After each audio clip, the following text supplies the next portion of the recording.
You can be drawn to Jesus and still not follow him. Jesus has never had a problem drawing people. He's magnetic. He's irresistible. He's incredibly lovable and adorable. The person of Jesus is undeniably, irresistibly magnetic in beauty and wonder and love and power. And he's drawn you to him. He draws people to him. He's never had an issue drawing people. But why does he draw us? So that we may follow him. This is the core and crux of the matter.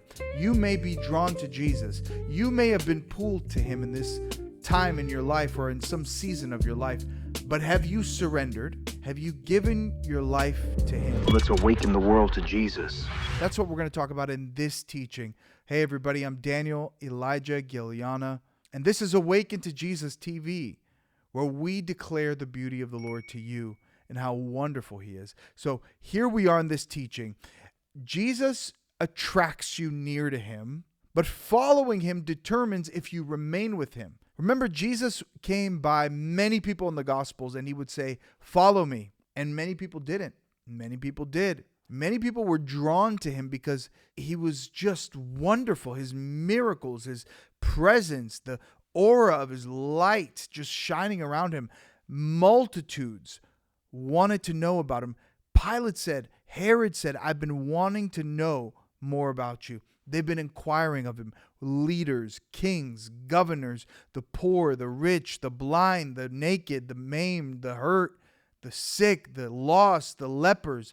They all came to him. Why? Because he was irresistible.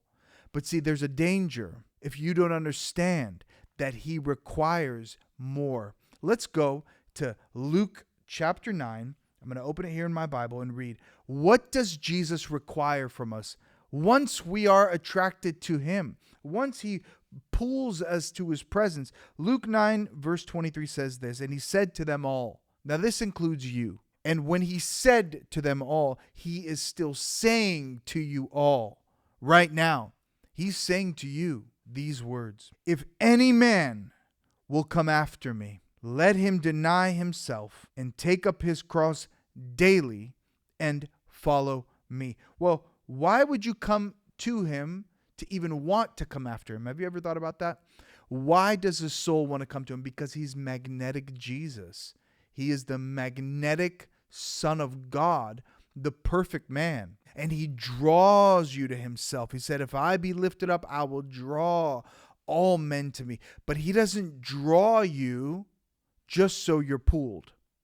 He draws you because he wants you to know he loves you and he wants to fellowship with you and he wants to walk with you and he wants to do life with you and he wants his purposes done through your free will. And so he draws you to devotion, but he draws you to follow him. That's what we're talking about in this video and in our next teaching, that we are called to follow. And following Jesus requires a willingness.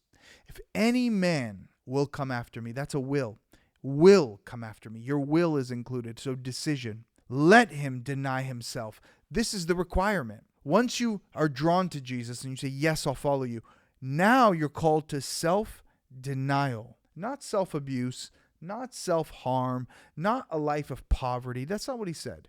He said, deny yourself. That means your will, your purposes, your motives in life are governed by the Lord Jesus. As you follow him, now you're doing God's will in the earth. You're still prospering. You're still having a family. You're still living life on earth. You need to still go to a grocery store and buy clothes. He's not telling you to take a vow of poverty. He's telling you to live for him and not for you. And this is why he's drawn you. This is why the magnetic energy of Jesus draws a human soul and it beckons you to him. That's why people go to worship nights or gatherings or churches and they're just pulled in the worship. They begin crying. They sense the presence. And that's Jesus drawing you to him. But he doesn't just draw you so you have tears in a moment of worship. He draws you to follow him. And that following requires a self-denial. And then he says, take up your cross daily and follow me. So if you want to follow, you have to be willing. You have to give up the rights of your life, deny yourself, be led of the Holy Spirit, and pick up the cross daily. That means you are identifying with the death and the burial and the resurrection of Jesus. You're walking in newness of life every single day. This will determine if you will follow Jesus. Jesus never hid the cost of following him. He said it clearly. You may be drawn by his words.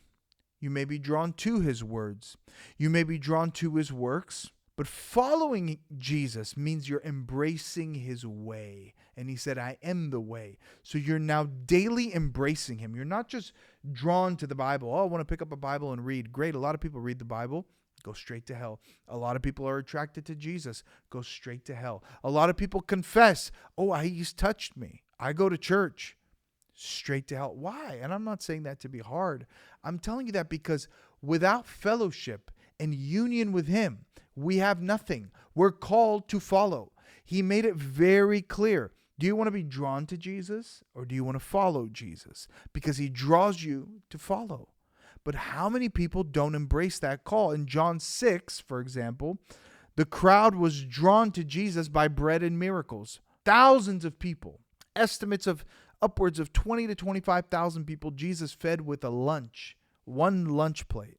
He fed all these people. He multiplied food. He defied reality by multiplying physical food through his prayer.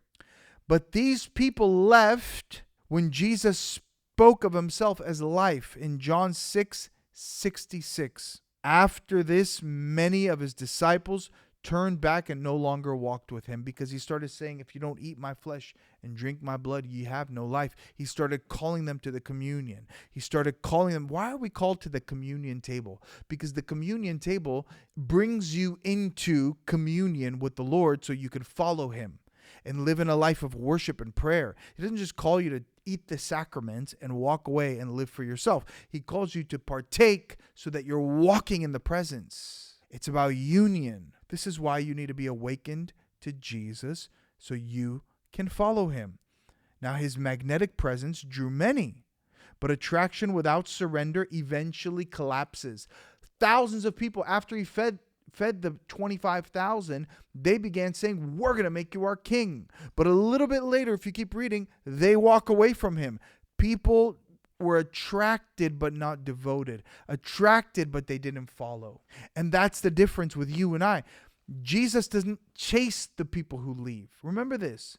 He draws you, but if you decide to leave, he will not chase you. Remember the rich young ruler. He came to Jesus and said, I don't want to follow you.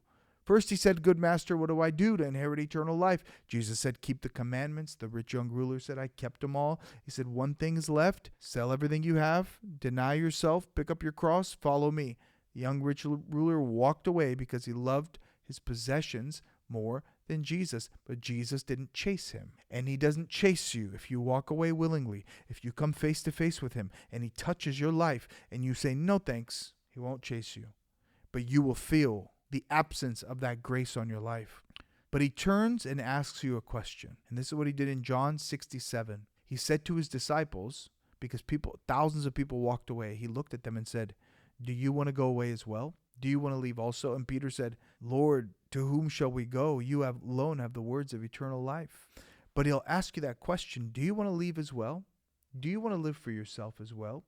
Do you want to chase fleeting fantasies as well? Do you want to live in the pattern of everyone else, or will you follow me? See, magnetic Jesus draws you to follow him. He pulls on you. He breaks your defenses down. He heals your soul.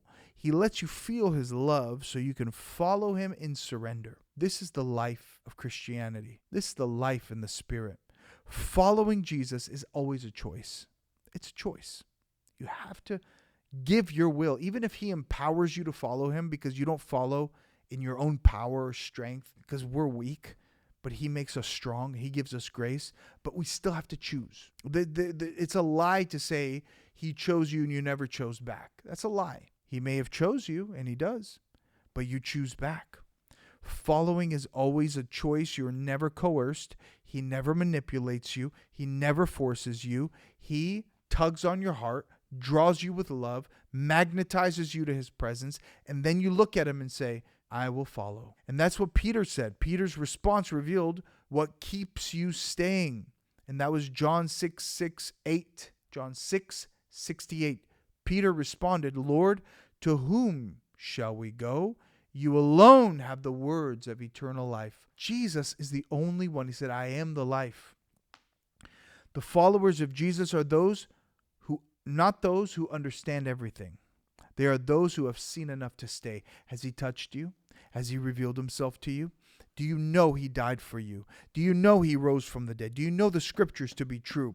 If so, you've seen too much. You can't taste, come this far, turn around, walk away. God forbid. That's not what we're called to. We're called to pick up the cross, follow him daily for the rest of our lives and throughout eternity to be the servants of the Lord. See, the magnetism of Jesus, it draws you to Jesus. His magnetism draws you to his person, but allegiance keeps you with him. This is where devotion is tested, not in attraction, but in cost. There is a cost to follow Jesus, and the cost is everything. Laying down your life. Now, that'll happen in pieces, but you need to make that decision, and he'll require more and more of you. But he doesn't just take. He asks for your life that you may experience eternal life. And that doesn't mean some state of existence in the future. It means the expression of God in you now and throughout eternity. It means the life of Jesus by the Holy Spirit pulsating through you now. The very mind and consciousness of Christ flowing through your thoughts, the visions of God in your mind, the impressions of God in your heart, living out eternal life. Eternal life is a force of his life. So there's temporal life, eternal life. There's soul life, there's God's life. You're laying down your life to experience his life. And this is what it's all about. There's a cost to follow Jesus.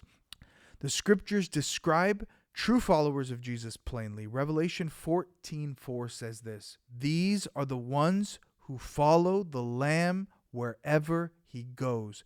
These are the ones who follow the Lamb wherever he goes.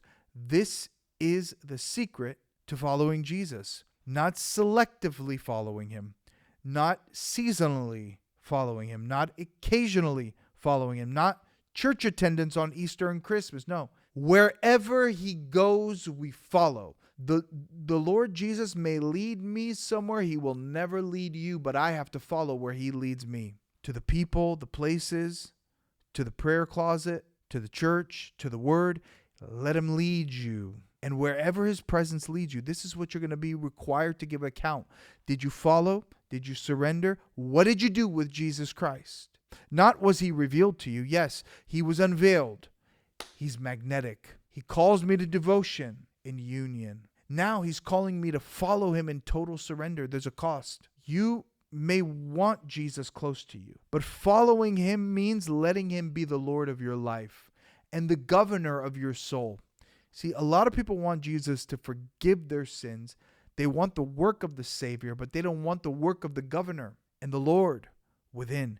This is where you start giving him your actions, reactions, your words, your thoughts, your deeds, your time, your money, your affection, your emotion. This is where salvation is applied, but it comes with a cost. Following Jesus means making him Lord. Jesus does not draw you merely to admire him. He doesn't need admirers. He doesn't need a fan club. He needs followers. He needs people who lay down everything and say, I'm yours, and I'm going to follow you, Jesus. So he magnetically draws you with the love of the cross, with the mission of the Savior, with the passion of the Christ. All these things are magnetic. The word of Christ, magnetic words. These are the most powerful words to be ever spoken. They're the words of the God-man, the words that your Creator wanted you to know. They are magnetic words, but he doesn't draw you to admire his words. He doesn't draw you to admire good preaching. He draws you into union, into fellowship.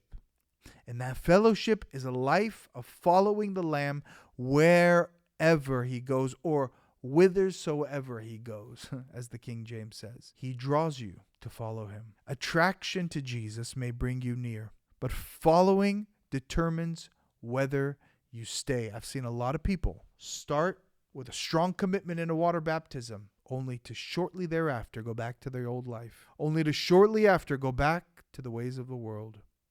That's not for you. You and me are going to follow Jesus forever.